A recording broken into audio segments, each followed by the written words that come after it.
Yo, this is Derek Miner, and you're watching Pin Game 101. Yeah. Check the pin game, check the pin game. Got your favorite rappers going insane. Then we run the gauntlet like the end game. So what you waiting for? Check the pin game.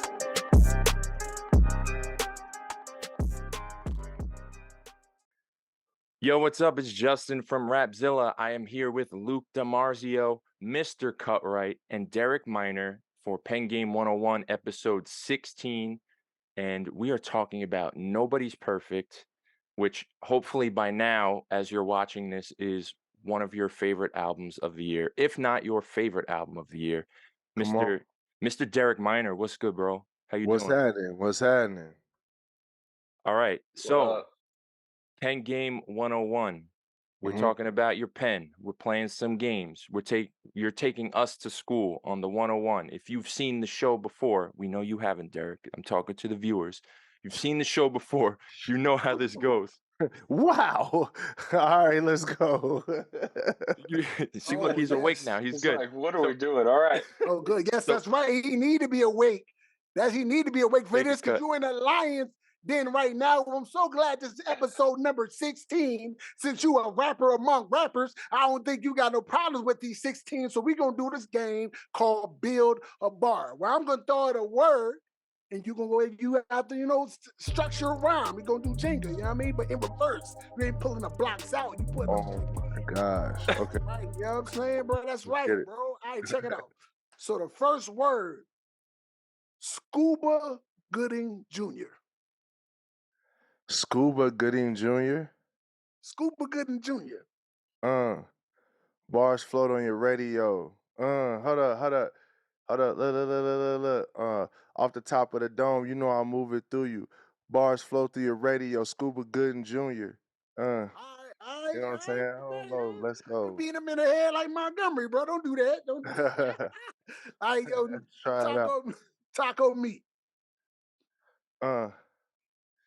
Yikes. Taco meat, bro? Are you for real? I don't know what's happening. I don't know the deal. I just know that I fill up the shelves with more cash than Taco Bell, taco meat all on my dash because it's, I don't know, oh well. Let's go. Keep going. Yo, all right, some Methuselah.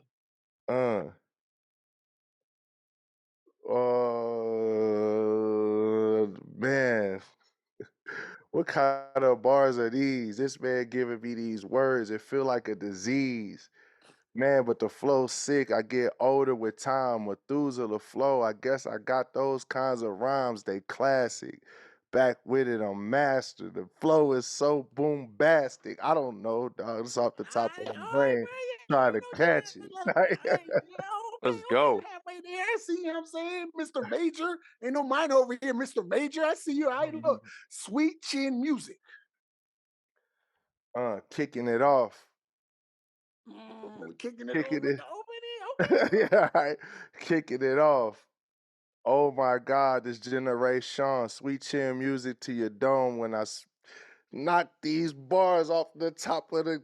I don't know, bro. I done ran out of tops and bottoms, but it still don't matter because when I Sweet Chin Music, you down on the mat.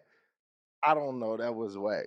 But it's okay. I'm coming right back because I'm never going to leave a plate unfinished. Sweet Chin Music. Got to finish my dentist. Sweet Chin Music. Send to the dentist. I don't know. I don't know, bro. Just keep going. That's right. Look, nobody's perfect. Like Right. that, I'm like just nobody- going to keep riding through it till I get to it. Hey, that's it, bro. That's the next word is nobody's perfect. I ain't talking about your rhymes. I'm talking about nobody We're perfect. talking- right. Nobody perfect. Nobody's perfect.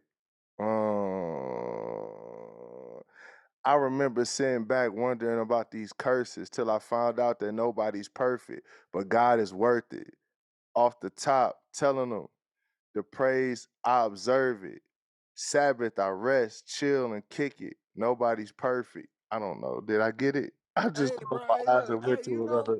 Hey, look, bro, this is Braveheart, bro. You know what I'm saying? You gotta have heart to I step love in the it. lion den, bro. You was out here like, damn, you taking the You were sleeping because you were comfortable, bro. I appreciate it. Salute to you, bro. You know what I'm saying? You survived Yeah, 5 stars. 5 I stars. survived it, man. I showed it, and bro, I ain't freestyled it. Well, I mean, I don't really write most of my lyrics, so I guess it's like it is what it is. But, Man, you stay ready. You ain't got to get ready, bro. You just right, got to sleep with your clothes on. You hop up, right, you ready know to what I go. mean? You know what I mean?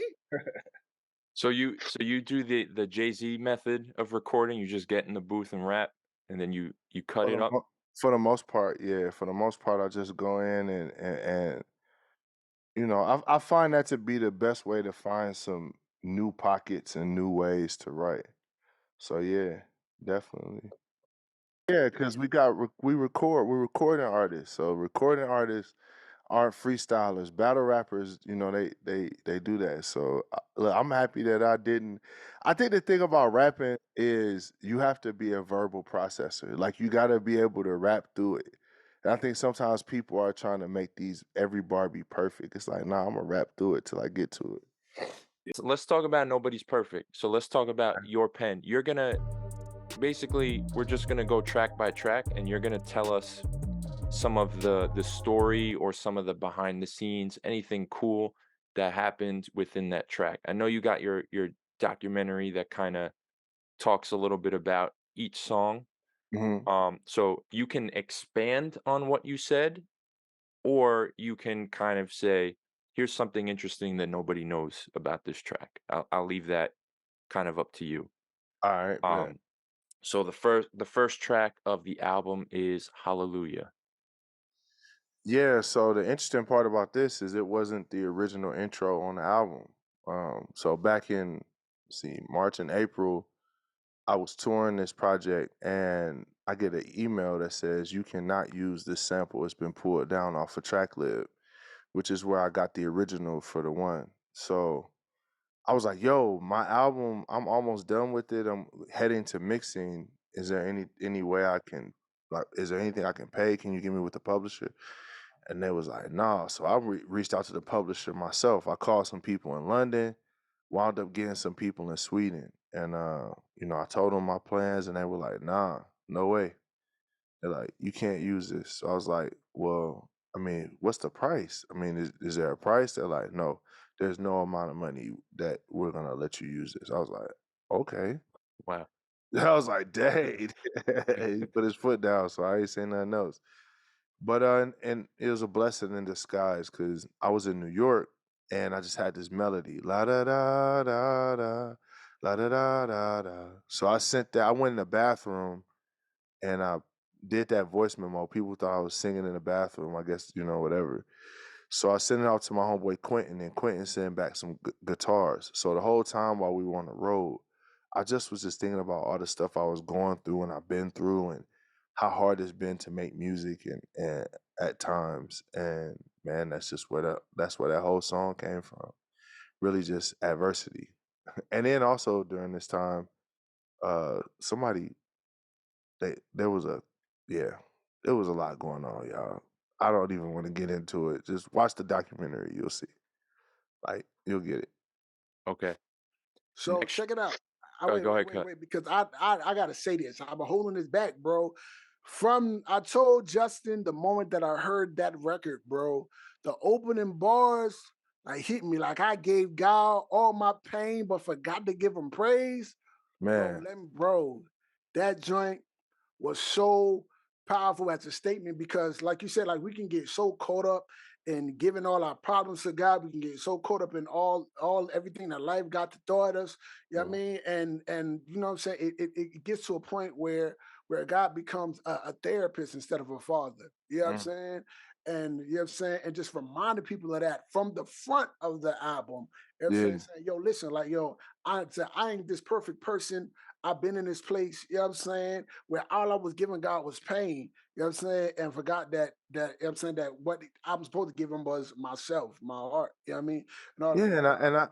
and I think sometimes we can think that we have to do that for God's sake to be right or something like that. But honestly, I needed to do it for myself. You know what I mean? Because the whole idea of that bar is not just me saying, "Oh man, I forgot to do something." It's really saying that I forgot to look on the bright side of life. Mm. I forgot to see, like, I saw the negative stuff and I gave that back to God, but I didn't give him back all the good stuff. You know what I'm saying? Like my family, you know what I mean? Like, so that's why I ended with hallelujah. You know what I'm saying? Because it's like, regardless of all these things, they pale in comparison. That's the reason why I'm able to say hallelujah at the very end of the song. Dope, It's dope. fire record. Next track is Pressure. I remember you sent this one to me months ago. And you were like, "Yo, what do you think of this track?" So tell us about Pressure and working with Aaron Cole on it and how that came to be. So that's the only hook on the album that I didn't write. No, there's two. International Show song, Vibration is the next one, and Pressure. And I had made the beat, I had the choir sample up, and I just couldn't come up with anything. And Aaron literally sent that back in like 30 minutes. Like he came, knocked it out, and was like, "All right, bet I'll see you later." You know. But I mean, the hook is really simple. It's really about, or the song is simple. It's just about all the pressure that we go through. But even when you go through pressure, you got two choices. You're either gonna buckle under it, or you're gonna bring more pressure than the pressure delivers, right? So now you the pressure. So that's the goal, is for me to encourage people to, like, nah, you apply pressure to life. Okay. Now you got Vibrations with International Show, Oswin Benjamin, and DJ Mowski. Yeah, fun fact about that one. That one wasn't even my song originally. It was actually International Show song. And he played it for me because he wanted my critique. And I was like, "Bro, can I have it, please?" And at first he said, "No, no, bro, like this is a hit." I'm like, "I know, bro, let me get it." And and I was like, "Bro," he was like, "Well, I already got a verse on that." I was like, "Bro, just let me have your verse spot and you stay on the hook." And he went for it. And I'm happy he did, because I really feel like that fills a great space in the album. So shout out International Show for being a real giving person. You know what I'm saying? It sounded more like you took it, but that's fine. Right? He just I straight mean, Debo that man record, bro. Like, no, yo, I asked him several times, is what I did. I asked him several times and would not take no for an answer. Does he get it on the remix with his actual own verse on it? We should do that. I never thought about doing that, but we should do that, because the verse was crazy. Like, oh he was yeah. spazzing. Dude was going off. That's why I had to come so hard on it, because I was like, I can't ask the man to take his verse off and then, you know what I mean? Like, Do I something don't come with it. subpar. Right, I gotta come with it. You know what I mean? Okay. What about the track Wait? Man, Wait was actually for, he don't know this, I don't think, but I actually wrote that hook for Propaganda. That was DJ Mosky was producing some stuff. And he was like, "Man, I'm trying to do something for the West for Prop." And Mosky always send me stuff, and I sent him a hook back, and I kind of mumbled the verse. And he was like, "Man, this your song, bro. Like, we'll make something else." But yeah, it was for Prop. Sorry, Prop. I love you, Jason. Track 5, More on the Way, featuring 1K Feud, John Keith, and No Big Deal. Man, I mean, I really go into it in the documentary, the Nobody's Perfect visual commentary. But long story short, that song was birthed out of the whole thing, where I got to a point where I had more money than I imagined I would have, and I still felt broke. Like, I still was afraid, man. Like, I mean, I'm talking about, when I say broke, like, we go to like Chick-fil-A or whatever, and they like, Yeah. "Yo, you want the large or the medium?" And I'm like, "Dang, man, that large, man, that's 75 cents." I'm sitting over here thinking, like, bro, I could buy everybody in this line Chick-fil-A. Why in the world are you stressing over a 75-cent upgrade? And that's kind of where I started realizing that, like, poverty, as much as it is a physical state, it can also be a mindset. And so I wrote More on the Way really to help me and others who struggle with, with that mindset to be like, nah, you don't have to worry. Like God got it. It's more on the way. You know what I mean? Yeah, that's good. Track 6, Third Day, featuring Ty Brazzle. Yeah. Let me see if there's anything special about that. I mean, I think the song with that one, again, documentary, visual commentary. I'm gonna plug that almost every song. But That's good. That's good. yeah, I think that when I made that song, it was I had this concept of like success, and I was like, man, success is like you make an idea and you put the work in, and then boom, everything just falls into your lap. That was kind of my early on perspective, but as I've grown and as I've started several businesses and been a part of several movements, like I realized that success is more of a stock chart. It go up and down. Even if it's going up, there's going to be down moments on the way up, right? And I would take those down moments as like, man, all right, God, this is it. You about to take me out, I'm about to fail. And God like, nah, fool, like you straight. Like this is just a moment of preparation so you can go to the next level. So like I wrote the song to encourage people that, you're gonna rise. No matter how many times you get knocked down, if you don't stay down, you can rise. You can always get up. Track 7, Scars, featuring Philip LaRue. So I met my homie Philip, and I was in a really low place, and Philip was an ear for me. He allowed me to be able to like talk about some really, really things that were hurtful. And I was working on this song, another voice memo I sent to Quentin, and Quentin sends back the guitars, and I just would start talking about like my past and the weight that I carried off of it, and a lot of the shame that also came along with that weight. And man, I told Philip all of that stuff, and man, he just wrote that. He didn't even write the hook, I don't think. He was sitting here like mumbling, and we just hit record, and he just goes in there and just knocks out the foundation of it. It was crazy. And if you notice on all those takes, they're all different. So we did it like a live recording, right? So it's like the first one feels one way, the second one feels a different way, and the last one feels better. And I feel like that's what makes that song so unique, because the hook wasn't just a copy and paste thing. It was like a constant growing. That's cool. Yeah. All right, track 8, It's Okay, featuring Susan Carroll, Byron Wan, and Greg James.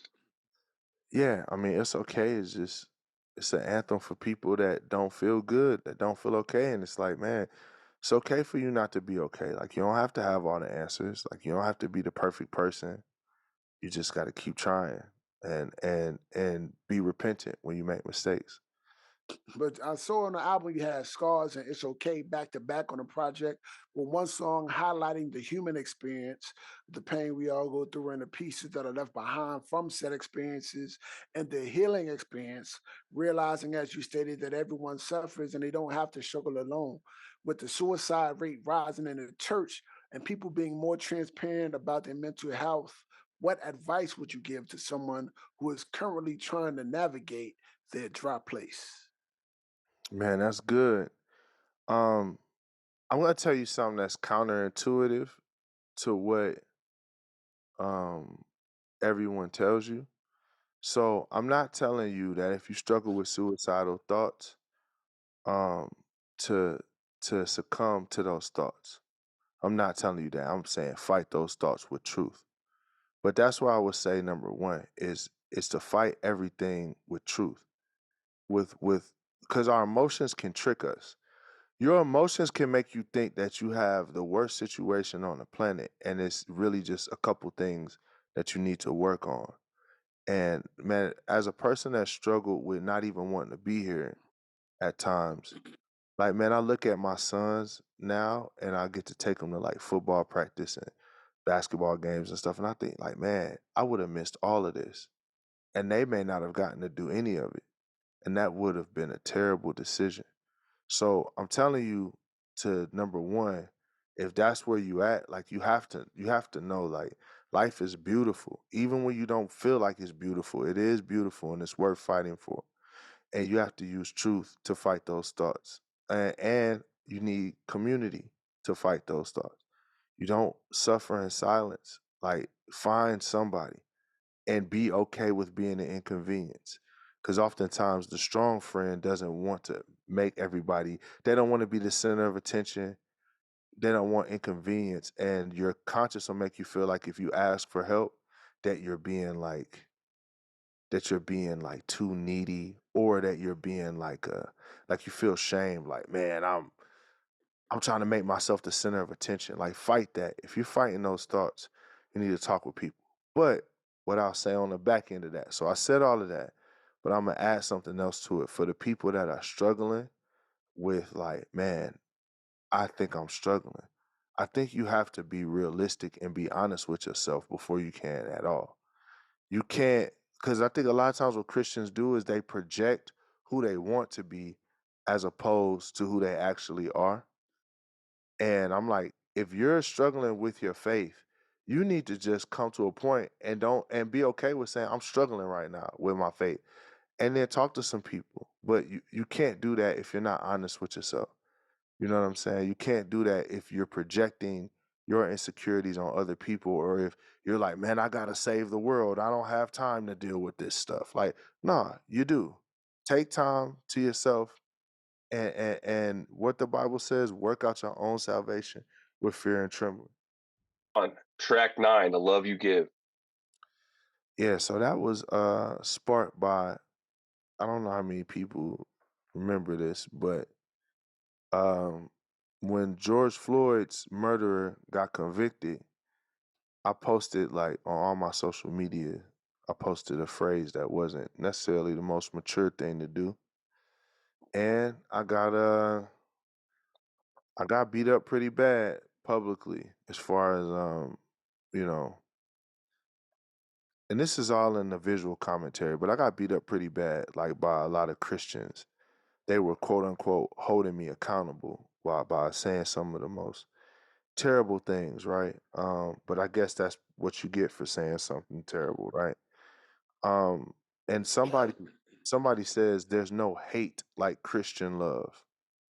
And that really struck a chord with me, because a lot of times Christians are very hateful in the things that they say that they love you. So, like, I got guys right now that are in my Instagram going ham sandwich in the comments.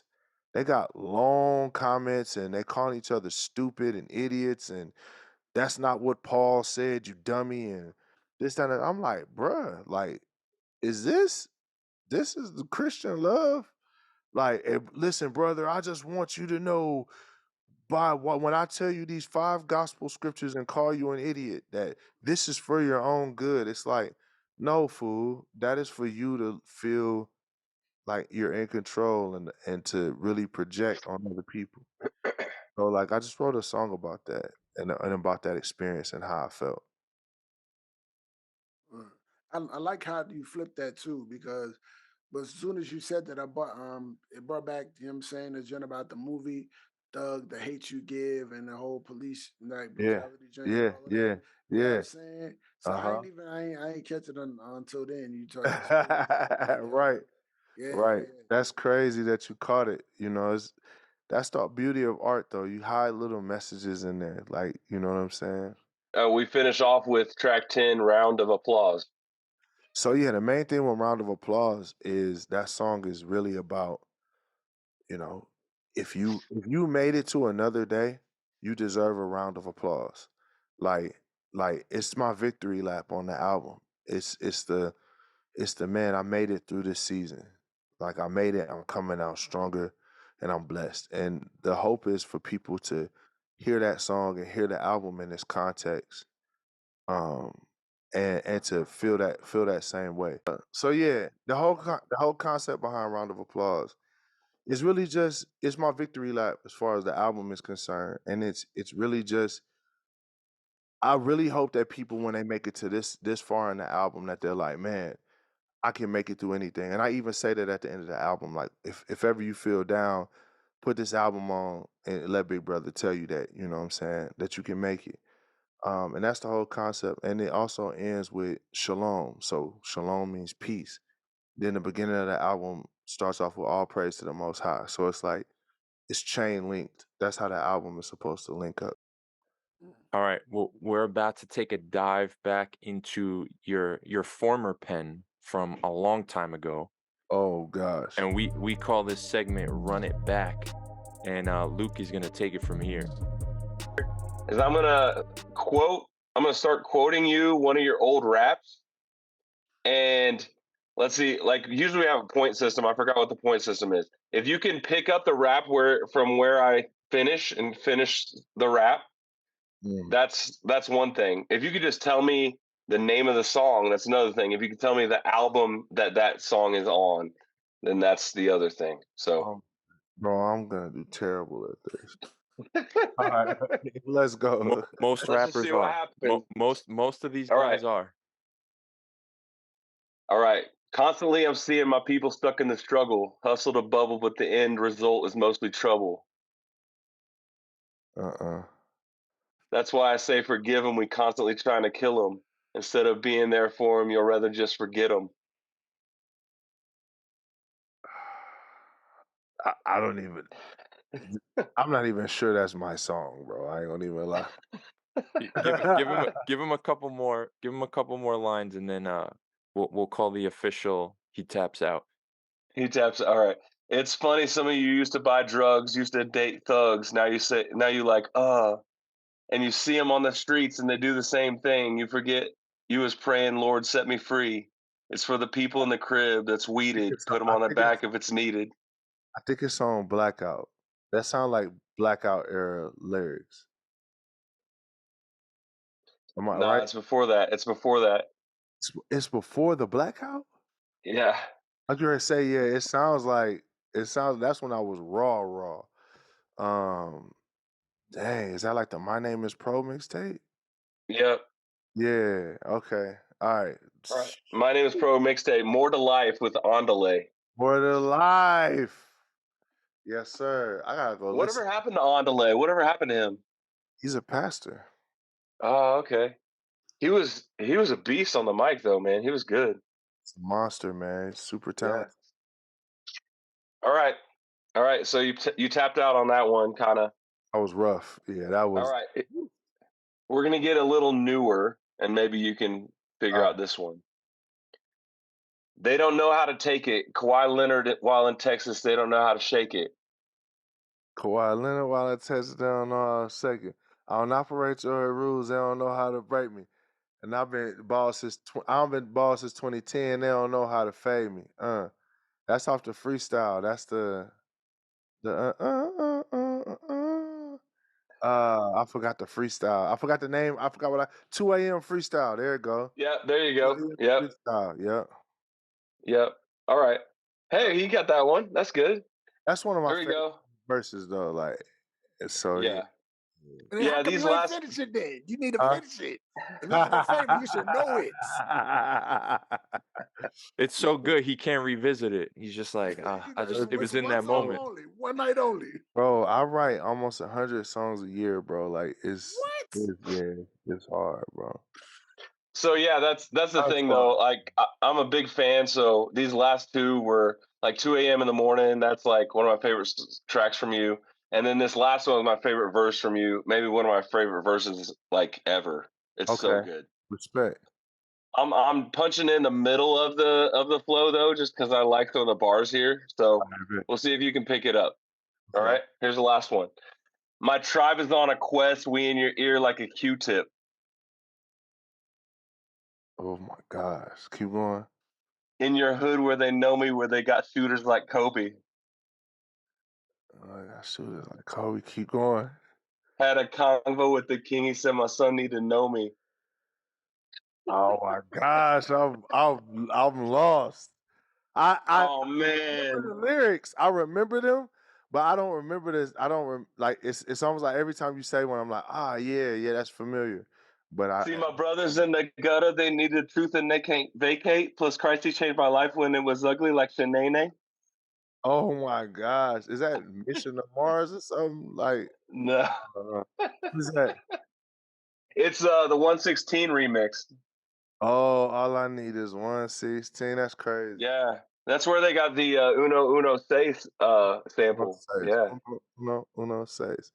Yeah, I remember that. Remember that. Oh man. I hope you Anyway. remember that. I hope you do. You were there. Hey, it's a lot of places I was there. I don't remember. So Here's the final part. all right. Mr. 101, we're gonna ask you questions. You're gonna take us to school. So Okay. I'm gonna kick off the first question. So you and I, we talk a bit, and I remember last year at Elevation, you were telling me about all the music that you had coming, and now this is like a full year, over a full year later from Yeah. that time that we spoke. So from then until you essentially handed in your final mixes for this, Mhm. what was that process taking shape? Was this album kind of realized then when we were talking, or was it just building and building slowly since then? So quite honestly, like with this being my first album, like when I say album as far as like commercial art, my first solo album since the trap, which is Yeah. 2018, a lot has changed. Cause like my sync projects, like so to just put y'all in the game, like growing up, whole team winning, highlight tapes, even the one with my brother, uh, I forgot the name of it, but we sitting on the Corvette. Like that, those albums were for sync. They weren't like I didn't look at them like they were art pieces. So they were fun to make, but the whole goal was to get on ESPN, and it worked. Like that's why I get a lot of syncs. This is my first like album that's like a piece of art that I may get sync records off of it, but that's not the whole goal. So I had to go back to school and rediscover how to be an artist last year. Like so starting around October, I just had to start learning what being an artist felt like again. Like what are people doing to be successful? How can I do it? What are some things that I should do? What are some things I should avoid? And that's what I've been doing this whole time. Is just really trying to get my feet back wet so that way when I put this album out, I won't be just throwing it out and it's not effective in the way that it reaches people. So that's number one. Number two, I do most of this stuff myself. So let's see, out of 10 tracks, there's only two of them that I didn't touch the production on. I recorded all of it, mixed it all, mastered it all. Um, the visual commentary, I edited the whole thing. We shot 10 music videos with Will Thomas. He'll edit those, but you know, there's been a lot of things I've been doing to really and I wanted to do them myself because this is also a part of my expression as well. I could have got someone to edit it, but I feel like the visual commentary feels much better because I edited it because it's another expression Yeah. on this album. So I think that that's really where the year has gone for me. Yeah, and I know basically in between that and the trap, you also had By Any Means, which we know what happened with that. Mhm. And I think at the time you told me that you were redoing that, but did that become this project? I thought about doing that, but no, it's not the it's not the energy or the feel or the emotion that I want to be with By Any Means. By Any Means has a very specific emotion that I'm trying to capture, and I just kept pushing these off. Um, like I've been pushing By Any Means off because I want to be in the right headspace to create Yeah. that piece of art. Because I know a lot of people care about how that's going to conclude. So this record actually was I got this record. I have another record that I'm doing with somebody. I got like I have like three records in the can right now. And once I finish all those up, then I'm gonna do By Any Means.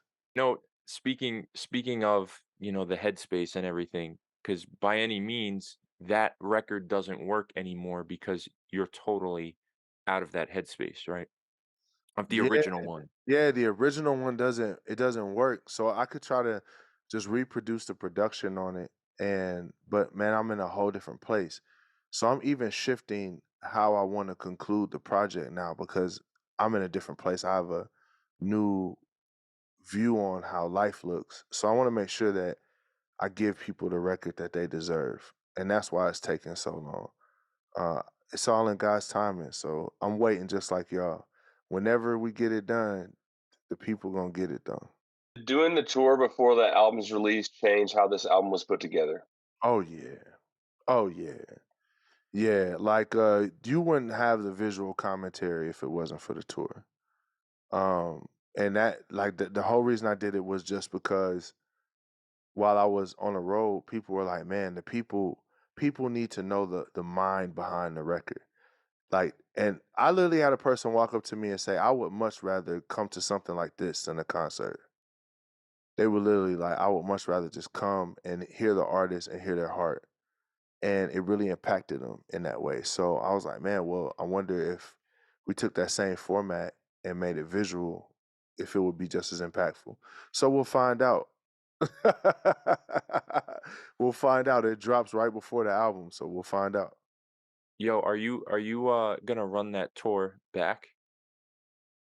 Like, I don't know. like is it I'd like to. I'd like to. I got to talk with Mike Mack and see what he thinks. But yeah, I'd like to. It'd be cool. Touched on the sync licensing and what you were doing with all of the sync and stuff. And I wanted to ask, do you feel that being a Christian artist in the sync licensing realm, that it's a plus because most time you're already built with the thought process to have commercially clean content?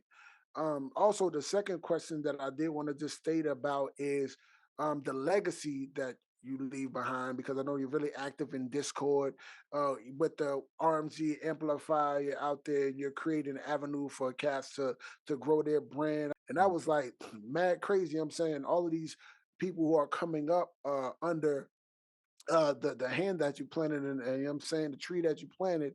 So number one was about the sync licensing aspect. Do you feel like that we have like a one up in that area because we already make commercially clean content? And two, like how important is that part to your legacy of Derek Minor the person? Yeah, I think it is an edge. If you're good at making clean music, that's an edge because clean music can go anywhere, right? It just really can. But I think the disadvantage that a lot of Christian artists have is they're conscious in having to feel like they have to throw Jesus in everything.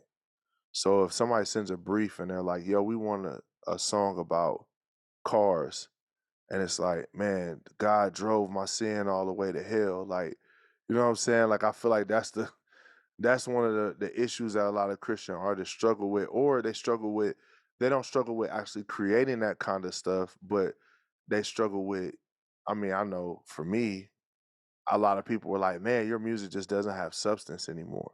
Because people are used to music with a lot of weight. And the whole point of sync music is background music. There's not going to be a lot of weight to those records. They're just not going to have that. So that's the pros and cons in that. As far as legacy is concerned, I mean, the story's still being written. So my goal is just to continue helping people where I can and being the best leader possible.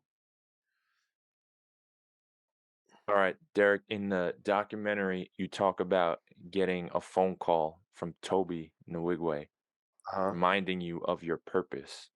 So are you able to talk about that phone call a little bit and just like why it happened and how it, rejuvenated you? Yeah, it was a check. So I put that in there because it was important to me. But I'm not gonna sit up here and act like me and Toby are best friends. Like we text every now and again. He's a good dude. I'm super blessed to be able to even have a relationship with somebody that talented and just real guy. But man, after the Derek Chauvin stuff, my mom called me. And I remember Toby texting me, and I started, I was just like, yeah, whatever. And he was like, man, this is not part of your purpose. And I was like, he said that, and it jarred me. And I responded, I was like, I don't even know my purpose. And that sent me on this journey to be able to say, no man should be purposeless. No person should feel purposeless. But at the time, I really felt purposeless. I felt on the outskirts of CHH or Christian music. I felt like the outskirts of the church, and I felt like the outskirts of just like America. And I was like, man, I guess my only purpose is to just, I think I just gave up dreaming. I didn't know what I was supposed to be doing. And I was like, well, let me make it simple. It's make money and take care of my family. And being able to do that for a couple years is what actually allowed me to have some weight to my words now. Because I have found my purpose. But yeah, that was and it's crazy how God can use something really small like that to really change you. I can think of several times when it's not the big counseling session. Sometimes it's just a person just shooting you a text message. Sometimes it's somebody praying for you. Sometimes it's somebody just giving you a hug that could really jolt you out of one direction and put you somewhere else. So yeah. There was a comment about nobody's perfect not being biblically accurate and an excuse for being sinful, and you responded to it. Can you elaborate on the name and the factual intent behind it?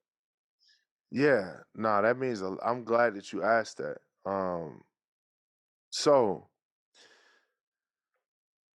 I remember I was promoting my wife is a baker, and we were doing this thing where you come to our pop-up shop and you get some good food and you listen to that album early. Now hashtag that nobody's perfect. And this guy jumps in and he says, "Be perfect, for I am perfect." And he quotes the scripture. Yeah. And I'm like, wow, okay. And I'm like, well, nobody can be without sin, though. And he said, do you agree? This is what got me. When he said this, I was like, all right, I don't know what else to say. Do you agree that once you're a Christian, that it's impossible for you to sin? And I said, no, I do not agree. I mean, that's the whole essence of what Romans is saying, is that, even though we still are sinful, like Christ redeems us. So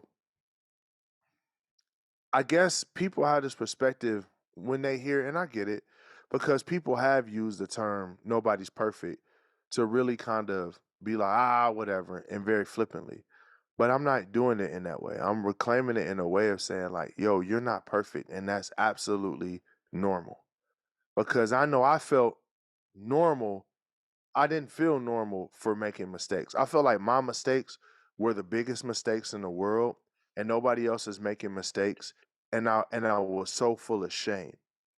I felt Right. like, you know what I'm saying? And at the same time, I felt like with other people, if they did things, that everything they did was on purpose and it was an affront to me.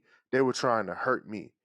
I didn't leave any space really for people to just be imperfect and in their process and in their journey. So what I said with, the post I said is real simple. I'm not saying nobody's perfect so that people can just make excuses to do evil. First off, that's lame. But second off, like, that's not the message you get from any of the content that I put out in any way, right? But what Yeah, I am that's good. saying, but what I am saying is, for the people who are struggling, that are trying to do their best, that's trying to make it happen, that there's grace for you. There's grace for you. And since there's grace for you, you should have grace for others. It's that simple. And I can't believe I get to tell you this, bro. Listen, one of my favorite bars from you ever embodied everything that I and anybody else who ever picked up a pen as a rap artist has felt who loves Jesus. You Okay. said, and I quote, "You can put me in a circle with some ill rappers and I'll rap about God, then kill rappers." Uh But that's how I feel every day. I wake up in the morning. I said, I huh. brush my teeth. Like, I wish somebody would come up, bro, right now, bro. With this Right. aim, I got the aim on the, you know what I'm saying? Don't get your Right. ginger, you know what I mean? We out here, bro. You know what I'm Uh, saying? But so how do you find the balance with your writing, while still, you know what I'm saying, by keeping, the what the word, man, said that hip hop energy, you know what I'm saying, by not, because we know hip hop is a prideful thing, but it's also sport. You know what I'm saying? That's why cats like, the Four Horsemen, shout out to the Horsemen, you know what I mean, a battle and they see it as the sport thing and they're not really, about the pride. But how do you find the balance in your writing? Do you ever feel the need to remind the people, I am him, when you're going through your creative process? You know what? For me, when I write, I don't judge the rap according to what others are gonna think. Like, I try not to, in the sense that I don't care what they think, in the sense of, do they think I'm humble enough or lyrical enough or whatever. I judge it whether they get what I'm trying to say or not, right? So there's nothing I can do to convince people of anything. So I just live my life. Far as balance is concerned, I think balance in the music just comes from being balanced in real life. I'm the type of artist that I rap about my experiences and where I'm at. So here's the thing: if you want to know about me, listen to my music. All right, Derek. So you have run the gauntlet of Pen Game 101. Let's get it. We tested your pen. You played some games. I mean, you did your best, and then you took us you Dang. some shots back at you, and then you took us to school with that 101. So Derek, the final ball is in your court, and I know you got a good jump shot because I've played a bunch of times with you. Tell everybody why they should be listening to Nobody's Perfect and running that album back and back and back and back. Because it's gonna help you heal if you're hurt. That's why. It's gonna help you heal, and it's creative, and there's not another album that's been made like it. I can say that without a shadow of a doubt, that you've never heard an album like this before, that's this diverse and is this wide of a range of art, but that is also meaningful. So I think it's very unique in that way.